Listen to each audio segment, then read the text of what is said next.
سیدنا آدم علیہ السلام جو ابو البشر ہیں، تمام کائنات کے وہ باپ ہیں، سیدنا آدم علیہ السلام، جب اللہ رب العالمین نے انہیں اور حوا علیہ السلام کو کہا کہ جاؤ جنت کے اندر داخل ہو جاؤ، وَكُلَا مِنْهَا رَغَدًا حَيْثُ شِئْتُمَا، جتنا چاہتے ہو کھلم کھلا اس سے کھاؤ، لیکن فرمایا وَلَا تَقْرَبَا هَٰذِهِ الشَّجَرَةَ، تم نے اس درخت کے قریب نہیں جانا۔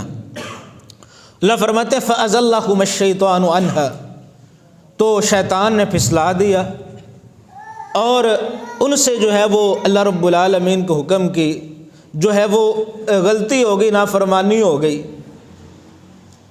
اب ہوا کیا کہ آدم علیہ السلام سے غلطی ہوئی، آدم علیہ السلام نے فوراً اللہ رب العالمین کی طرف رجوع کیا، اللہ سے دعا کی۔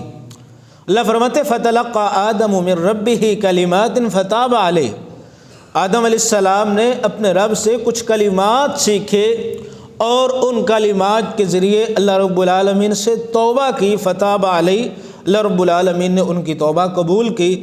انہ هو التواب الرحیم، اس لیے کہ اللہ رب العالمین توبہ قبول کرنے والے، خوب رحم کرنے والے۔ اور سورہ اعراف میں اللہ رب العالمین نے ان کے وہ کلمات بھی بیان فرما دیے کہ اللہ رب العالمین نے آدم علیہ السلام کو معافی مانگنے کے لیے کون سے کلمات سکھائے تھے۔ وہ کلمات تھے ربنا ظلمنا انفسنا وان لم تغفر لنا وترحمنا لنکونن من الخاسرین۔ اللہ فرماتے ہیں ہم نے ان کی توبہ قبول کر لی۔